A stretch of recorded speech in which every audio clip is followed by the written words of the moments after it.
We are back.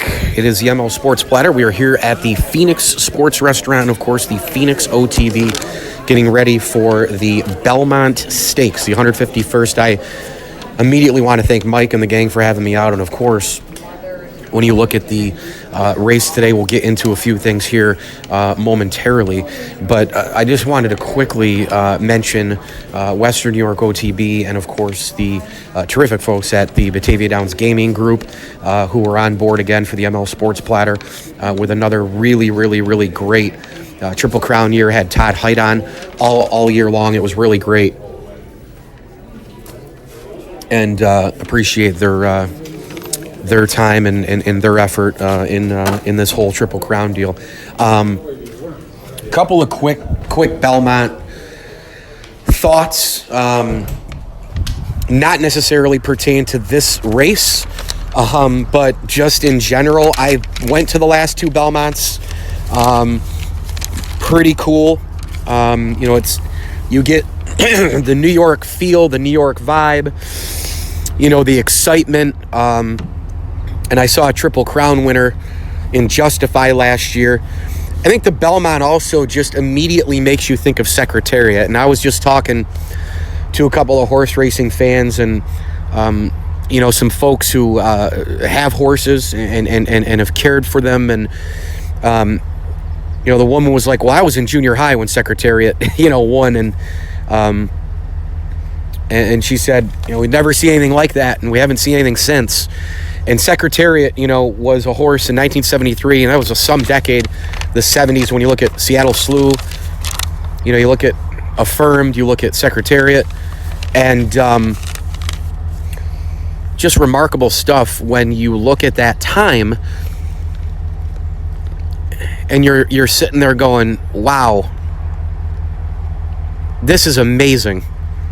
This is that was a Tiger Woods type, Tiger Woods 2000 to 2002, Muhammad Ali in his prime. I mean, it was one of those type of moments. And, some of the greatest sports dynasties that we've seen, just remarkable, absolutely positively remarkable. And I think, again, when you're talking Belmont, when you're thinking about the history and all that other stuff, Secretariat comes to mind immediately for me. I was born 6 years after Secretariat won, but man, the videos and the different things that you see and read, it's just amazing. It really is. And I met Ron Turcotte, the jockey on the great horse Secretariat, last year at the Belmont. And what a nice guy. He's in a wheelchair now, kind of battling some health issues. And he signed a photo for me and put TC 1973 with the time. And you look at that photo and you're kind of going, holy shit, the distance is just absolutely amazing. The next horse is just blows your mind how unbelievable Secretariat was in that race. All right, let's get into this Belmont here. I actually think this is going to be a fascinating race. There's 10 horses in the field right now. I look at the immediate thing that I look at storyline-wise is War of Will. Because War of Will is one of these horses that we're either going to remember for just the impeding in the Derby of this horse, or if he wins this race, we're going to be going, well, shit, maybe we could have had a Triple Crown winner this year. So he's going to be remembered one way or the other, in my opinion. So I'm very intrigued to see what he does out of the 9-post. Tactus is going to be an interesting one. He's had a really great week. And, of course, Jose Ortiz is a jockey on that horse. I'm very intrigued also by Sir Winston. I mean, Sir Winston's in there at the 7. And Joel Rosario is one of my favorite jockeys. I had a chance to interview him when I was in Albany. When you take a look at Sir Winston, again, a 12-to-1er. A lot of people are going to be betting Sir Winston somewhere, somehow. A box exacta, trifecta, maybe a straight win. And then you go to the kind of the front of the line here with the 1, the 2, the 3, 4, 5, 6. And I look immediately at two horses. I look at Bourbon War, for a couple reasons. Number one, a 12-to-1er. Number two, he's got Mike Smith on the saddle. Mike Smith right now, you could argue, is the best jockey in the world. And it seems as though every horse he touches, something turns to gold there. You look at this unbelievable third slot here, the third post, and Master Fencer at an 8-1. That could be a very popular pick as well. Leparode's on the saddle there for the jockey. You look at Saez, who is there with Everfast at 2. So those are some interesting ones.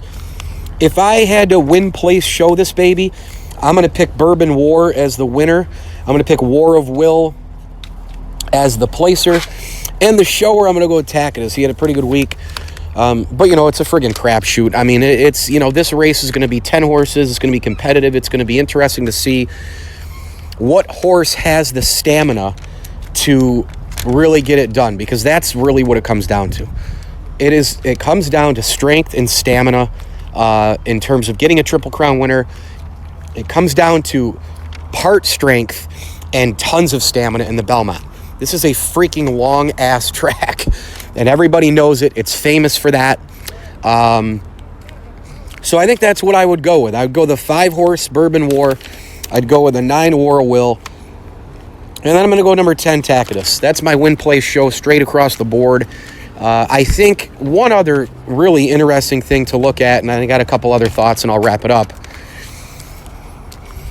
One of the things that's interesting for me is the 4 and the 8. You don't hear a lot about them.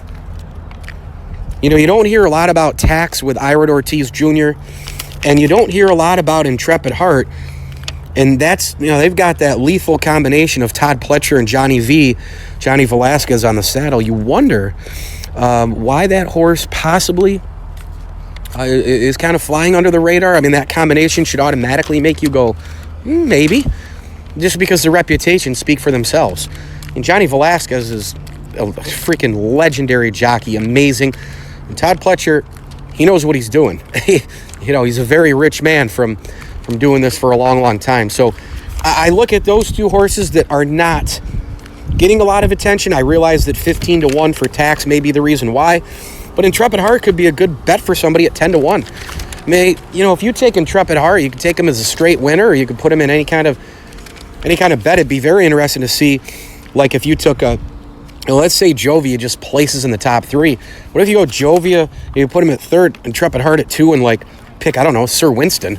Take a chance on a couple different horses, 8-1, 12-1, 15-1. They're not bad. They're not bad ideas, at all. And I think, look, I think we're still on a collision course for just a wild, crazy, awesome 3-year-old season in Saratoga. I think it's going to be an amazing, amazing season. The track is opening up early. We're going to have an extra dark day, however. People like that setup. People like the training.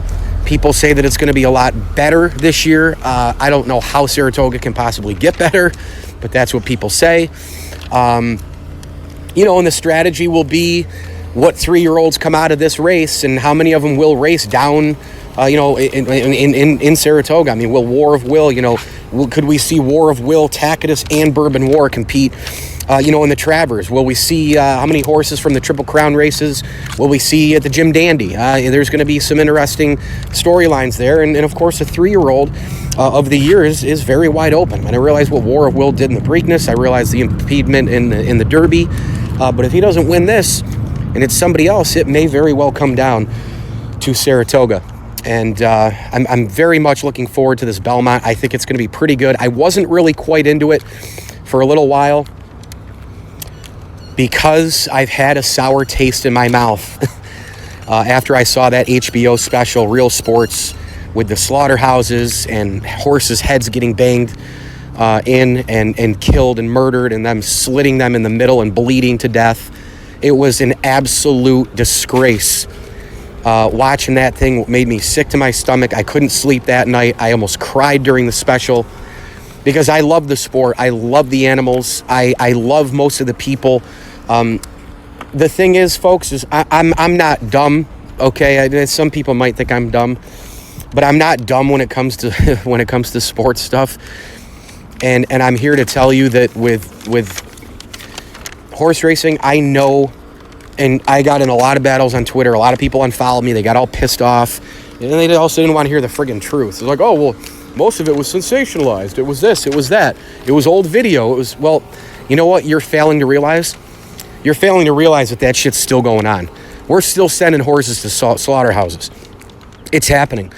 There are still bad treatment places for horses. Now, look, I'm not dumb. I know that there's a lot of great people in the sport. Phenomenal people. Caretakers, groomers, trainers, jockeys. They all love the horses. They take care of them. There are certain areas that when they're done racing, they still have a very, very nice ranch or a farm where the horse has a great rest of his or her life. I get that. There's plenty of good. I'm not saying there isn't any good. All I'm saying is that there's some bad. And you have to recognize that there's some bad. That's all I'm saying. So, look, enjoy the race. It's going to be a good one.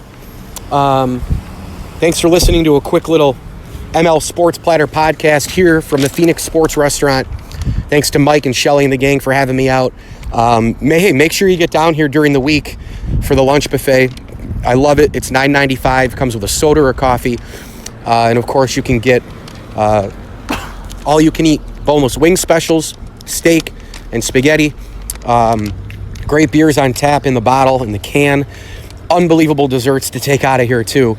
So make sure you stop on down to the Phoenix Sports Restaurant if you are in and around central New York. And, of course, go to the OTB next door and have some fun. They have all the races on the screens and on Triple Crown days and all the rest. It's just a fun atmosphere. You get to meet a lot of neat people, get to have some really good food, and just enjoy yourself. So get down here to the Phoenix Sports Restaurant. We are also supported, as mentioned, by Western New York OTB and Batavia Downs Gaming. Get out to Batavia Downs Gaming this summer for their concert series on Friday nights. Some of the bands are going to include Gin Blossoms, Survivor. There's some pretty good stuff out there, so make sure you go check out Batavia Downs Gaming and Western New York OTB. I'm Mike Lindsley. Thanks for listening to the ML Sports Platter. And as I always tell you, enjoy the games.